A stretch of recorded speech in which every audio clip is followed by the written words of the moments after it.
Hi friends, நீங்க எத்தனையோ வாட்டி எத்தனையோ விதமான பிரியாணி டேஸ்ட் பண்ணிருப்பீங்க. இந்த பிரியாணியை ஒரே ஒரு டைம் டேஸ்ட் பண்ணி பாருங்க, ரொம்ப சூப்பர்பா இருக்கும். 1/2 கிலோ மட்டன் எடுத்து கிளீன் பண்ணி வச்சிருக்கேன். இந்த பவுல்ல 5 வரமிளகாய், 5 பட்டை, 5 கிராம்பு, 5 ஏலக்காய், 5 முந்திரி வச்சிருக்கேன். அதை 10 நிமிஷம் ஊற வச்சு நல்லா அரைச்சு மிக்ஸ் பண்ணிக்கலாம். இந்த பிரியாணிக்கு டேஸ்ட் தரக்கூடியதே இதுதான்.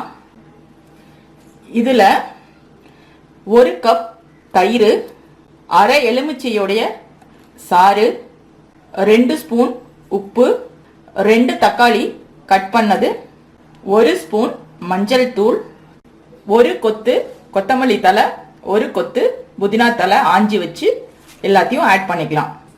எல்லாத்தையும் நல்லா கலந்து விட்டு 1 ஹவர்ல இருந்து 2 ஹவர்ஸ் வரைக்கும் அப்படியே மூடி வச்சு ஊற விடலாம். நல்லா மேரினேட் ஆயிரும். உப்பு புளிப்பு எல்லாமே அதுல நல்லா பிடிச்சிரும். இப்படி செய்யும் போது 1/2 கிலோ பாஸ்மதி ரைஸை கழுவி வெதுவெதுப்பான தண்ணியில 30 நிமிஷத்துல இருந்து மேக்சிமம் 2 ஹவர்ஸ் வரைக்கும் அப்படியே ஊற வச்சிருங்க. குக்கரை அடுப்புல வச்சிருக்கேன். அதுல 1 டம்ளர் கடலை எண்ணெய் சேர்த்துட்டு 1/4 டம்ளர் நெய் சேர்த்துக்கலாம். நல்ல எண்ணெய் காஞ்சதும் அதுல ஒரு 10-15 மல்லிகை பூவை போட்டுக்கலாம். எதுக்கு இதை போடுறதுன்னு சொல்றேன். பொதுவா கடலை எண்ணெய் வாசத்தை எடுக்கிறதுக்காக நம்ம தண்ணி தெளிப்போம். பட் அப்படி தண்ணி தெளிக்கும் போது முகத்துல வந்து அடிக்கிறதுக்கு வாய்ப்பு இருக்கு, ரிஸ்க். பட் இந்த மாதிரி மல்லிகை பூவை போடும்போது எண்ணெய் முழுக்கவே உங்களுக்கு நெய் வாசமா மாறிடும்.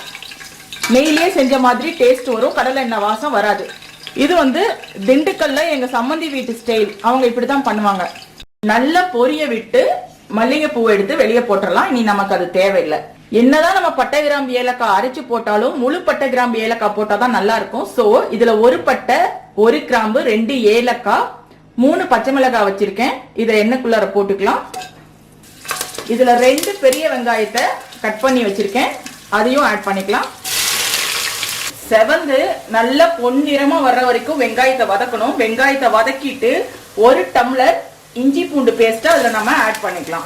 ஆட் பண்ணி நல்லா மிக்ஸ் பண்ணி வதக்கிக்கலாம். இப்போ இதுல நம்ம மேரினேட் செய்து வச்சிருக்கிற மட்டன் எடுத்து போட்டுக்கலாம். போட்டு நல்லா வதக்கிக்கலாம். இப்போ இதுல 1 டம்ளர் தண்ணி சேர்த்து மிக்ஸ் பண்ணி மூடி வச்சு 1 விசில் வந்ததும் ஆஃப் பண்ணிடலாம். இப்போ மட்டன் 3/4 பதம் வெந்துருச்சு. இதுல ஊற வச்சு தண்ணியை வடிச்சு வச்சிருக்கிற ரைஸை சேர்த்துக்கலாம்.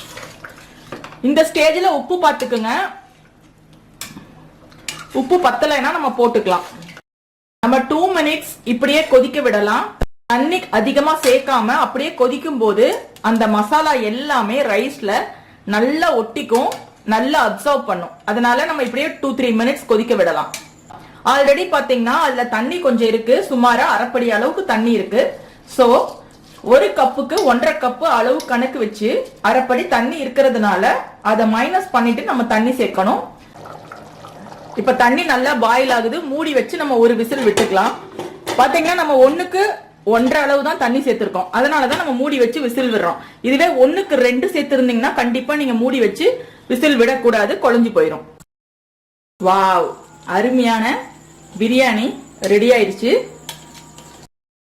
சோ இந்த மெத்தட்ல செஞ்சு பாருங்க, ரொம்பவே டேஸ்டா இருக்கும். இந்த வீடியோ உங்களுக்கு பிடிச்சிருந்தா லைக் போட்டு உங்க ஃப்ரெண்ட்ஸ் கூட ஷேர் பண்ணுங்க. மறக்காம நம்ம யூடியூப் சேனல் ஆஸ்க் ஜான்சியை சப்ஸ்கிரைப் பண்ணிடுங்க. Thank you. ASK Jhansi Fabric Wash Bio Front Loading Top Loading மெஷின்களுக்கான இனிய நறுமணம் கொண்ட liquid detergent. ASK Jhansi Home Care Products. இந்த வீடியோக்கு கீழ இருக்கிற லிங்கை கிளிக் பண்ணி ஆர்டர் பண்ணீங்கன்னா உங்க வீட்டுக்கே கொண்டு வந்து கொடுத்துட்டு பணத்தை வாங்கிக்குவாங்க.